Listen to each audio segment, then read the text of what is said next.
Söhbət edək biraz. Bugün danışmaq istədiyim mövzu. Bu arada normalda eynək taxıram, amma buradan mavi işıq görsənir deyə eynəyimin yansıması mavi olduğuna görə normalda istəmirəm bu cür görsənməyi. Amma bugün olduğum kimi istəyirəm görsənim. Danışmaq istədiyim mövzu bəzi münasibətlərdə problem sizdə deyil. Bəzi münasibətlərdə problem insanların gözləntiləri ilə əlaqəlidir. Çünki biz insanlar münasibətdə fərqli şeylər gözləyə bilərik. Sizin axtardığınız şey dərinlik olanda, bəzi insanların axtardığı şey isə sadəcə olaraq ətrafındakı insanlardan təsdiq almaq ola bilər.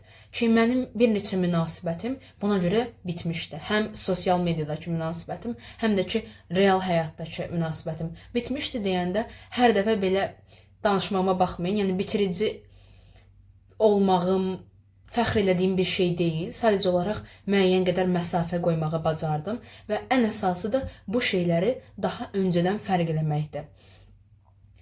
Bəzən siz axtardığınız şey dostluq olanda, yaxınlığı olanda başqa insanlar mövzu istəyirlər ki, ancaq özləri olsun.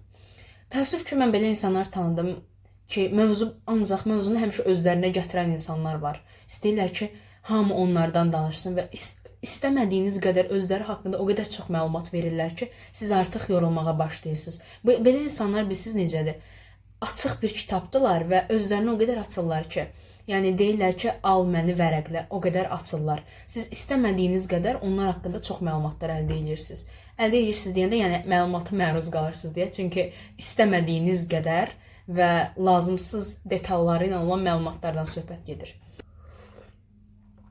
İlk başda düşündüm ki, bizim münasibətimiz doğrudan bir dostluq münasibəti kimi olacaq, yaxın bir münasibət olacaq. Amma bir müddətdən sonra gördüm ki, mövzu ancaq odur. Mövzu əsla mənə gəlmir və mənə mövzu gələndə belə bu insana maraqlı deyil. Yenə də mövzunu özündən gətirir. Hər söhbətdə mən deyən insan var. Məncə düşünürəm ki, öz münasibətlərinizdə də mən deyən insanlara fikir verməlisiniz. Heç özündən danışmayan insanlar da var. Bu insanlar da yəni bilsiz balans olmalıdır. Heç danışmayanlar da biraz pisdir. Həmişə danışanlar da pisdir. Müəyyən qədər həm danışmaq, həm də dinləməyə bacarmaq lazımdır. Heç danışmayan insanlarda elə bir görüntü yarana bilər ki, sanki onların özləri haqqında danışacaq heç bir şeyi yoxdur. Belə insanlar da var. Özləri haqqında danışacaq o qədər heç nə yoxdur ki, sadəcə olaraq söhbət səssizlikdən ya da ki, başqalarının qeybətindən ibarət olur. Bunu qoysaq bir kənara, ancaq özləri haqqında danışan insanlarda çox böyük bir problem var. Çünki siz sual verməsəz belə, onlar niyə özləri haqqında bu qədər çox danışırlar? Qısaca bunun haqqında danışmaq istəyirəm. Çünki bu insanlar elə düşünürlər ki, dünya onların ətrafında dönür.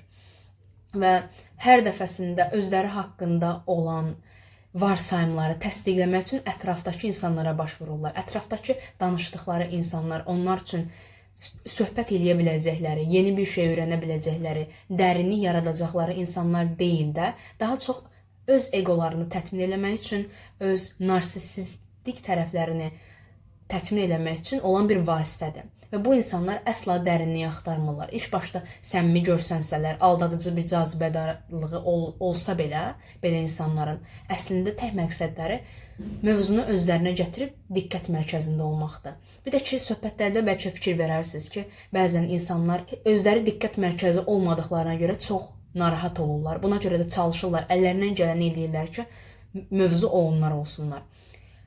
Mən nə etdim? Çox kəskin bir soyuqluq qoydum. Özünün anlamadığını fərz eləyirəm. Çünki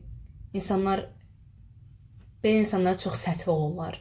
Anlaya bilməyəcək qədər çox səthi olurlar. Onlarda o dərinlik yoxdur. Çünki həmişə mövzu özləridir. Həmişə mövzu olan özü olan insan heç vaxt başqalarına baxmır.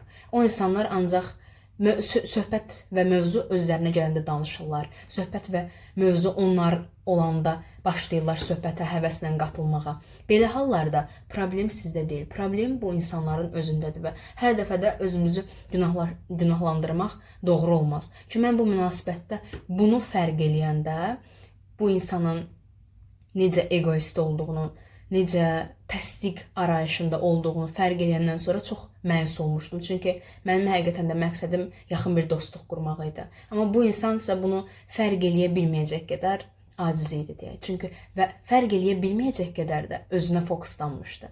öz burnunun ucundan başqa heç nəyi görə bilmirdi. Ki həyatımızda belə insanlar əslində çoxdur. Görünməz kimi olsalar belə o qədər ətrafımız bu cür insanlarla doludur ki, fərqinə belə varmırıq. Fərqinə varanda belə insanlara müəyyən bir duyğu göstərməyin yanlış olduğunu fikirləşirəm. Onlara ilk başda elədikləri bəzi davranışlara görə əsəbləşsəz və məyus olsaz belə bu duyğunu göstərmək məncə yanlışdır. Nəyə görə yanlışdır? Çünki bu insanlar o duyğulardan bəslənirlər. Belə insanlar sadəcə olaraq o duyğunu, sizin onlara verdiyiniz reaksiyanı belə həmişə özləri ilə əlaqələndirirlər. Çünki o insanlara görə mövzu ancaq özləridir. Belə münasibətlərdə mütləq uzaq olmaq lazımdır. Çünki ancaq verən tərəf olacaqsınız. Mən bir insan haqqında həm yaxşı tərəfləri, həm də ki pis tərəfləri deməyə bacaran bir insanam.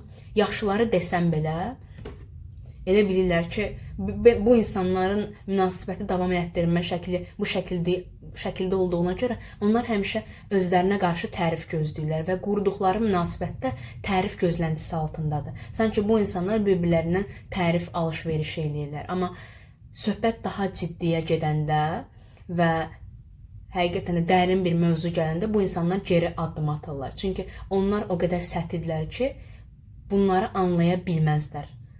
Çünki artıq mövzu onlardan çıxmağa başladı. Artıq mövzu biraz qlobal mövzu olmağa başladı. Artıq mövzu siz olmağa başladınız. Mövzu mən olmağa başladım. Bunu onlar qəbul edə bilmirlər. Bəs belə olmağın səbəbi nədir? Çünki bu tip insanlar çox özgüvənsizdirlər. Öz özgüvənsizliklərini də bastırmaq üçün kənarda daha çox özgüvənli davranışlar göstərməyə çalışırlar. Mənə görə özgüvən mövzusu çox önəmli bir mövzudur. Bu mövzu haqqında danışmaq istəyirəm. Mənə görə özgüvən göstərilən bir şey deyil. Özgüvən özündə olan bir şeydir. Belə bir şey bilmirəm varmı yoxsa yoxmu, amma mənə görə özgüvən var, bir də çölgüvən var. Özgüvəni olan insanlar özgüvəni olduqlarına görə bunu içində yaşayan insanlardır. Göstərməyə ehtiyacı olmayan insanlardır. Bir də ki, çölgüvən var. Çölgüvən odur ki, belə insanlar xaricdə daha çox güvənli görsənirlər, daha çox ətrafa çox özgüvənli havası verməyi bacaran insanlardır. İndi deyəcəksiniz ki, ekstravert, introvert, yox, bu mövzu deyil. Öz teoriyamda təbii ki, doğru olmaq məcburiyyətində deyil. Yenə də ümumi fikrim bu şəkildədir. Belə insanlar adətən çölgüvənli olurlar, çünki daima göstərməyə çalışırlar, daima özlərini anlatmağa çalışırlar. Amma özgüvəni olan insan özünü anlatmağa çalışmaz. Siz çox rasional bir insansınız və münasibətlərə çox rasional yanaşmağı bacarırsınız. Soyuqqanlı olmağı, duyğularınızı qorumağı bacarırsınız. Sizdə bu xüsusiyyət olduğuna görə sizin bu xüsusiyyəti dilə gətirməyə ehtiyacınız yoxdur. Çünki onsuz da bu xüsusiyyət məndə var. Lakin ən çox dilə gətirilən şeylər adətən insanlarda olmayan xüsusiyyətlərdir. Əgər bir insan, bu adətən belə olur ki, özgüvəndən çox danışırsa, əxlaqdan çox danışırsa, doğruluqdan çox danışırsa, dürüstlükdən çox danışırsa, çox güman ki, bu xüsusiyyətlər bu insanın özündə axtardığı şeylərdir və qarşılaşdıqları insanlarda da bu xüsusiyyətləri tapmağa çalışdığına görə bu cür insanlarla bir yerdə münasibət qurmağa çalışırlar. Yəni, məsələ yenə özləridir. Məsələ siz deyilsiniz. Ümid edirəm ki, bəyənmisiniz. Razılaşdığınız və razılaşmadığınız şeylər varsa, aşağıda qeyd etməyi unutmayın. Və bunu da qeyd etmək istəyirəm ki, hər birinizin fikrini oxuyuram və nəzərə alıram. Özünüzə çox yaxşı baxın. Növbəti videolarda görüşmək ümidi ilə.